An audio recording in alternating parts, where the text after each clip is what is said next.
नमस्कार। अज्ञानतिमिरान्धस्य ज्ञानं येन शलाकया चक्षुर्निमीलितं येन तस्मै श्रीगुरवे नमः। आज ହେଉଛି पवित्र आषाढ़ मासर पूर्णिमा।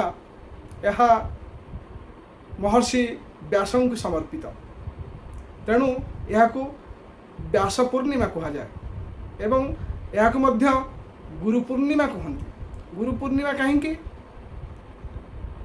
कृष्ण द्वैपायन व्यास गुरु शिष्य परंपरा को समृद्ध करने अनेक शास्त्र रचना करिसेंती एवं वाणी प्रचार करिसेंती। से जो महाकाव्यटी रचना करिसेंती महाभारत, महाभारत महाकाव्य रे आपण देखिबे पूरा महाकाव्यटी गुरु शिष्य परंपरा उपर आधारित। गुरु हेले परशुराम, तांकर शिष्य भीष्म, द्रोणाचार्य एवं कर्ण, तापर आसिले द्रोण। गुरु हेले द्रोण, तांकर शिष्य हेले पांडव एवं कौरव सहे भाई, पंचु पांडव एवं कौरव सहे भाई।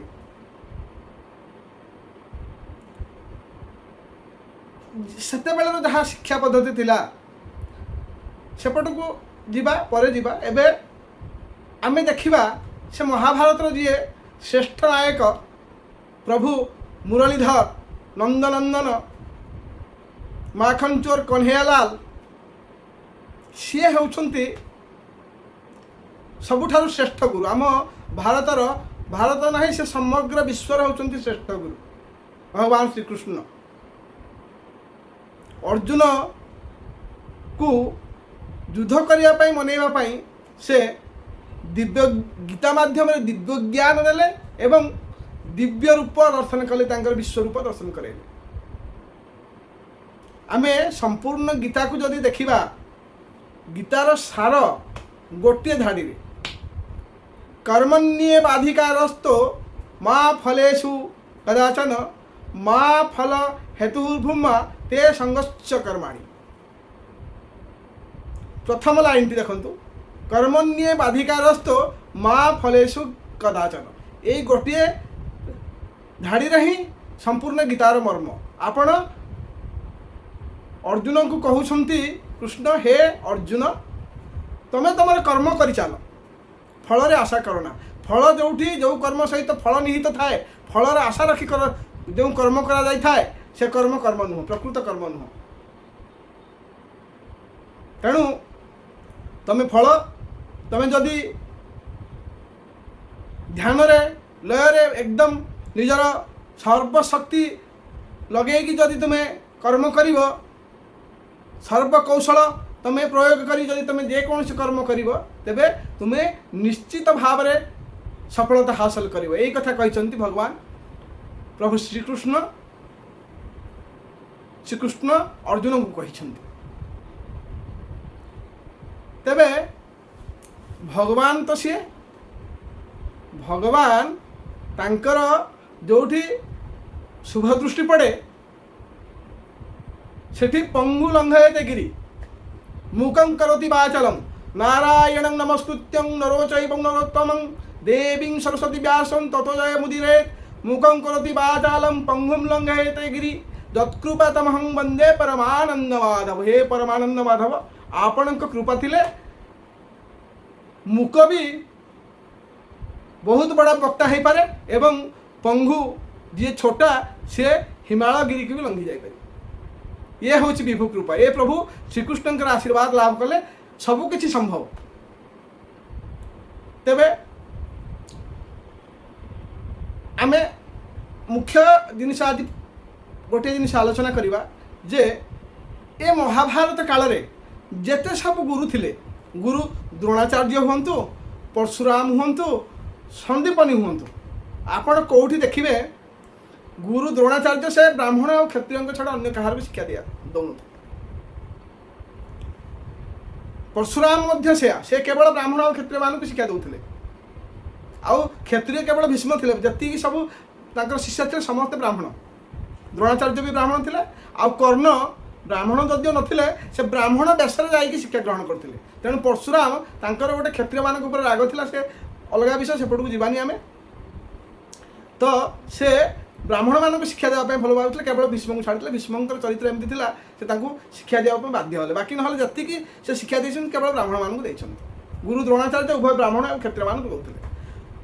ସନ୍ଦୀପନୀ ମୁନି ଆଶ୍ରମରେ ଯେଉଁ ଶିକ୍ଷା ଦିଆଯାଉଥିଲା ସେଠି କେବଳ ରାଜା ମାନଙ୍କର ପିଲାମାନଙ୍କୁ ଦିଆଯାଉଥିଲା ଏବଂ ବ୍ରାହ୍ମଣ କ୍ଷତ୍ରିୟମାନଙ୍କୁ ବି ଦିଆଯାଉଥିଲା। ସେ ସନ୍ଦୀପନୀ ଆଶ୍ରମରେ ବି ସେଇଆ। ଆପଣ କେଉଁଠି ବି ଦେଖିବେନି କି ବୈଶ୍ୟ ଆଉ ଶୂଦ୍ରମାନଙ୍କୁ ଶିକ୍ଷା ଦିଆଯାଏ। ସେଇଥିପାଇଁ ବୋଲି କର୍ଣ୍ଣ ସୁତପୁତ୍ର ଥିଲେ, ସାରଥୀଙ୍କ ପୁତ୍ର ଥିଲେ। ସେ ସାରଥୀ କହିଲେ ସେବା କରିବା। ତେଣୁ ଜଣେ ସେବା କରିବା, ସେବାୟତ ଜାତିର ପିଲା, ତାଙ୍କୁ ଶିକ୍ଷା ଦେବା ପାଇଁ, ଜଣେ ସୁତପୁତ୍ରଙ୍କୁ ଶିକ୍ଷା ଦେବା ପାଇଁ ଗୁରୁ ଦ୍ରୋଣ ମନା କରିଦେଲେ।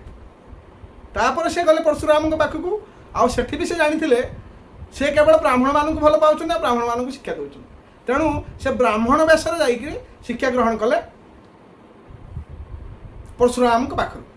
ସନ୍ଦୀପନୀ ବି ସେ କୃଷ୍ଣ ବଳରାମ ଥିଲେ ନନ୍ଦରାଜାଙ୍କର ପୁଅ, ତେଣୁ ତାଙ୍କୁ ଶିକ୍ଷା ମିଳିଲା। ସୁଦାମା ଥିଲେ ବ୍ରାହ୍ମଣ, ତାଙ୍କୁ ଶିକ୍ଷା ମିଳିଲା। ତେଣୁ ଆମେ ସମ୍ପୂର୍ଣ୍ଣ ମହାଭାରତକୁ ଯଦି ବିଶେଷ ବିଶ୍ଳେଷଣ କରିବା ତେବେ ଆମେ ଦେଖିବା କେବଳ ସେ ସମୟରେ ଶିକ୍ଷା କେବଳ ବ୍ରାହ୍ମଣ ଆଉ କ୍ଷତ୍ରିୟମାନଙ୍କ ଭିତରେ ସୀମିତ ଥିଲା। ଆଉ ସେୟା ହିଁ ସେତେବେଳର ଯାହା ରୀତିନୀତି ଥିଲା, ଧାର୍ମିକ ଆଧ୍ୟାତ୍ମିକ ପଦ୍ଧତି ଯାହା ବି ଥିଲା, ସମାଜର ବିଧିବିଧାନ ଯାହା ଥିଲା, କେବଳ ସେଇମାନଙ୍କୁ ଶିକ୍ଷା ହିଁ ପ୍ରଦାନ କରାଯାଉଥିଲା। ଯେଉଁମାନେ ବସି ଥିଲେ ସେମାନେ ବେପାର ବାଣିଜ୍ୟ କରୁଥିଲେ, ଶିକ୍ଷାର କୌଣସି ଆବଶ୍ୟକ ନଥିଲା ବୋଲି ସେତେବେଳେ ମନେ କରୁଥିଲେ। ଯେଉଁମାନେ ଶୂଦ୍ର ସେମାନେ ସେବା କରୁଥିଲେ, ତାଙ୍କର ଶିକ୍ଷାର ବି ଆବଶ୍ୟକ ନଥିଲା, ତେଣୁ ସେମାନଙ୍କୁ ଶିକ୍ଷା ଦିଆଯାଉନଥିଲା, ବାଛନ କରି ରଖାଯାଉଥିଲା। ଆଉ ଗୋଟିଏ ଗୁରୁତ୍ୱପୂର୍ଣ୍ଣ ବିଷୟ ଦେଖିବେ ପୁରା ମହାଭାରତରେ, ସେଠି ଆପଣ କୌଣସି ନାରୀ ଶିକ୍ଷା ଦେବାର ଦେଖିଛନ୍ତି, ଶୁଣିଛନ୍ତି କେଉଁଠି? ସବୁଠୁ ଶେଷ ପର୍ଯ୍ୟାୟର ଯିଏ ତାଙ୍କର ନାରୀ, ସିଏ ସବୁଠୁ ଆଧୁନିକ ହୋଇଥିବ, ସେହି ପଢ଼ିଥିବ ବୋଧେ ନାଇଁ? ସବୁଠୁ ଶେଷରେ କିଏ ରାଜା ହେଲେ? ପରୀକ୍ଷିତ। ପରୀକ୍ଷିତଙ୍କର ସ୍ତ୍ରୀ କିଏ ଥିଲେ? ଇରାବତୀ। ଇରାବତୀ କ'ଣ ପାଠ ପଢ଼ିଥିଲେ କୁହନ୍ତୁ? କେଉଁଠି ଶିକ୍ଷା ଦେଇଥିଲେ ତାଙ୍କ ଗୁରୁ? କେଉଁଠି ଆପଣ ପଢ଼ନ୍ତୁ, ମହାଭାରତ ପଢ଼ନ୍ତୁ, କେଉଁଠି ଯେକୌଣସି ପୋଥି ପୁରାଣ ପଢ଼ନ୍ତୁ, କେଉଁଠି ତାଙ୍କର ଶିକ୍ଷା? ସେ ଶିକ୍ଷା ନେଇନଥିଲେ। ମହାଭାରତରେ କୌଣସି ନାରୀ ଶିକ୍ଷାର ବ୍ୟବସ୍ଥା ନଥିଲା। ଯଦି ଇରାବତୀ ପଢ଼ିନଥିଲେ ତାହେଲେ ବାକି ସବୁ ତାଙ୍କର ଉତ୍ତରାଧିକାରୀ ଯେଉଁମାନେ, ଇରାବତୀଙ୍କର ସ୍ୱାମୀ କିଏ ହେଲେ? ପରୀକ୍ଷିତ। ପରୀକ୍ଷିତଙ୍କ ମା କିଏ ହେଲେ? ଉତ୍ତରା ଖାଲି ଜଣେ ଶିକ୍ଷା ଗ୍ରହଣ କରିଥିଲେ, ନୃତ୍ୟ ଶିକ୍ଷା।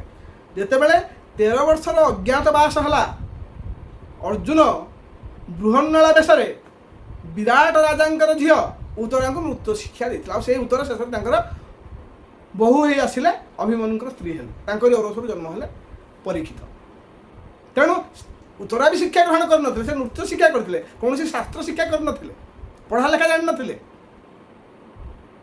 ତ ମୋ କହିବାର କଥା ହେଲା, ଆମେ ତ ଦେଖନ୍ତୁ ଯାହା ସବୁ ଗପ ଅଛି, ଯାହା ସବୁ ମହାକାବ୍ୟ ଅଛି, ସତ ଘଟଣା ଉପରେ ଆଧାରିତ ହେଉ କିମ୍ବା କପୋଳ କଳ୍ପିତ ହେଉ, ଏହାର ମୂଳ ଲକ୍ଷ୍ୟ ହେଲା ସମାଜକୁ ଶୃଙ୍ଖଳିତ କରିବା ଏବଂ ଶାନ୍ତି, ସତ୍ୟ, ନ୍ୟାୟ, ମୈତ୍ରୀଭାବର ଏବଂ ଭାଇଚାରାର ବାର୍ତ୍ତା ବହନ କରୁଛି। ଏସବୁ ଶାସ୍ତ୍ର ଆମ ସମାଜକୁ ଶୃଙ୍ଖଳିତ କରୁଛି, ସେଇଥିପାଇଁ ଏହା ଦରକାର। କିନ୍ତୁ ସମୟ ଏବେ ବଦଳି ଯାଇଛି। ଏବେ ଆପଣ ଯଦି ଚିନ୍ତା କରିବେ, ଏବେ ଆମେ ଯେଉଁ ଜାଗାରେ ଆମେ ପହଞ୍ଚିଛେ, ଆମେ ପାହାଚ ପରେ ପାହାଚ, ପାହାଚ ପରେ ପାହାଚ ଚଢ଼ି ଚଢ଼ି ଚଢ଼ି ଚଢ଼ି ଆମେ ଏମିତି ଜାଗାରେ ପହଞ୍ଚିଲେ, ଏବେ ଆଉ ନାରୀ ଆଉ ପୁରୁଷଙ୍କ ଭିତରେ ଶିକ୍ଷାର କୌଣସି ପ୍ରକାର ପ୍ରଭେଦ ନାହିଁ। ଆପଣ ନାରୀମାନେ ବି ଆଜି ଚନ୍ଦ୍ରକୁ ଯାଉଛନ୍ତି, ଟ୍ରେନ୍ ଚଲେଇଲେଣି, ଏରୋପ୍ଲେନ୍ ଚଲେଇଲେଣି। ଆଉ ସବୁଠୁ ମଜା କଥା ଜାଣିବେ ଆପଣମାନେ, ବାହାର ଦେଶରେ କ୍ୟାବ୍ ଡ୍ରାଇଭର, ଆପଣଙ୍କର ଜୋମାଟୋ, ସ୍ୱିଗି, ଏଇଭଳିଆ ଯେତେ ସବୁ ସଂସ୍ଥା ଅଛି ଯେଉଁମାନେ ଖାଦ୍ୟ ନେଇକି ଘରେ ଦେଉଛନ୍ତି, ସେଗୁଡ଼ା ବି ଝିଅ ପିଲାମାନେ କଲେଣି। ଅଟୋ ବି, କାର୍ ବି ଚଲେଇଲେଣି, ଟ୍ରେନ୍ ଚଲେଇଲେଣି, ସବୁ ପ୍ରକାର କ୍ଷେତ୍ରରେ ନାରୀମାନେ ଏବେ ଅଗ୍ରସର ହେଲେଣି। ତେଣୁ ନାରୀ ପୁରୁଷଙ୍କ ଭିତରେ ଶିକ୍ଷାରେ କୌଣସି ପ୍ରକାର ଆଉ ପ୍ରଭେଦ ନାହିଁ କହିଲେ ଚଳେ। ଗୋଟିଏ ସମୟ ଥିଲା ନାରୀମାନେ ଇଞ୍ଜିନିୟରିଂ କରିବା ପାଇଁ ଲୋକମାନେ ପସନ୍ଦ କରୁନଥିଲେ, ସେମାନଙ୍କୁ ଶିକ୍ଷା ବି ଦିଆଯାଉନଥିଲା। ଏଇଟା ବହୁତ ପୁରୁଣା କଥା ନୁହେଁ, ଏଇଟା ଆମ ଜାଣିବା ଭିତରେ, ଆମ ଜେନେରେସନର କଥା। ଇଏ ଆପଣ इन्फोसिस जी मालिक अच्छा नारायण मूर्ति तांकर धर्मपत्नी हेले सुधा मूर्ति से जड़े विशिष्ट समाजसेविका एवं शिक्षाविद सीए सेते बड़े कॉलेज रे जो जड़े ही लेडीज स्टूडेंट थे कॉलेज जड़े ही महिला छात्री इंजीनियरिंग कॉलेज आपण भावतु ये एबेकार कथा जिते बड़े सी जॉइन कले टेल्को रे टाटा कंपनी टेल्को सेते बड़े स्ट्रिक्टली से लिखा जाइथिला पूरा विज्ञापन लिखा जाइथिला लेडीज आर नॉट अलाउड आउ से तार विरोध करथिले एवं टाटा को चिट्ठी लिखिथिले टाटा तांको निजे डकैकि तांको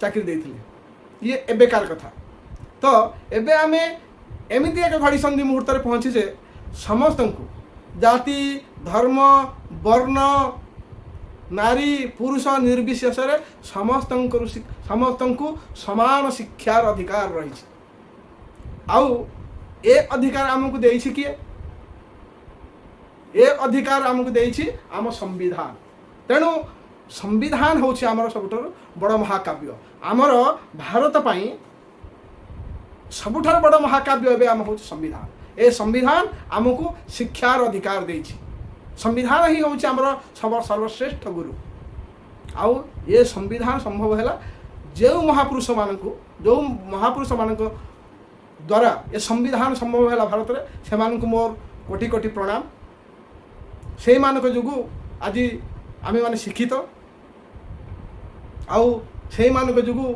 आमे माने आज शिक्षा क्षेत्र में हो रोजगार क्षेत्र में हो सब क्षेत्र में आमे अग्रणी हेले सेतिपाई मोर गोटे कविता गला मासरे रेवती प्रकाश होता कविताटी शीर्षक थिला बतीखुंट से बतीखुंट कवितार मोर गोटे पंक्ति थिला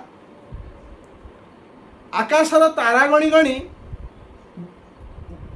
बढ़ी आमर कोमल शैशव आकाशर तारा गणी गणी बढ़ी आमर कोमल शैशव माँ कहूले ए तारा माने थिले दिने आम पृथ्वीर बतीखुंट अर्थात जो तारा माने आपण माने साधारणतः शुणी सब जगह ये कथा चले भारतर कोण अनुकोण जोटी की जी तारा को देखिए कहे ये तुम जेजेबापा तुम जेजेमा पूर्वपुरुष मैंने सब मृत्युवरण पर से आकाश में तारा ही जाते तो समस्ते तारा हमें से विभाग में जो मैंने ज्योतिष पूरा अधिक उज्ज्वल प्रदान करती से कहुए से महापुरुष थे महापुरुष जड़े हेले से मृत्यु पर जड़े उज्ज्वल नक्षत्र हो पारे आकाश में आउ से ही आमर बतीखुंट थे दिने आम पृथ्वी में आमको अज्ञान रूपक अंधकार मुक्ति करने से विद्या रूपक आलोक प्रदान कर आमको आम हाथ में धरी देकी जाइछन्ति संविधान आउ गोटे पद थिला जेजे कहूथिले आम छाती तले कुआड़े अच्छी धाड़ी धाड़ी बतीखुंट जेजे कहूथिले आम छाती तले अच्छी कुआड़े धाड़ी धाड़ी बतीखुंट से बती जलिले आम राति पाए आलोक आउ न जलिले दिन भी अंधार अर्थात आम छाती तले अच्छी धाड़ी धाड़ी बतीखुंड अर्थात आमर हृदय भीतर अच्छी आमर विवेक से विवेक जेते बेले जले जेते बेले प्रज्वलित हुए जेते बेले सजाग रहे से आमको आलोक रास्ता देखाए आउ जेते बेले विवेक मनर अधीन को आसी जाए से आम दिन भी अंधार आज एतिकी रही शेष गोटे श्लोक से गुरु को नहीं गोटे श्लोक गुरुर्ब्रह्मा गुरुर्विष्णु गुरुर्देव महेश्वर गुरु साक्षात् परम ब्रह्म तस्मै श्री गुरवे नमः।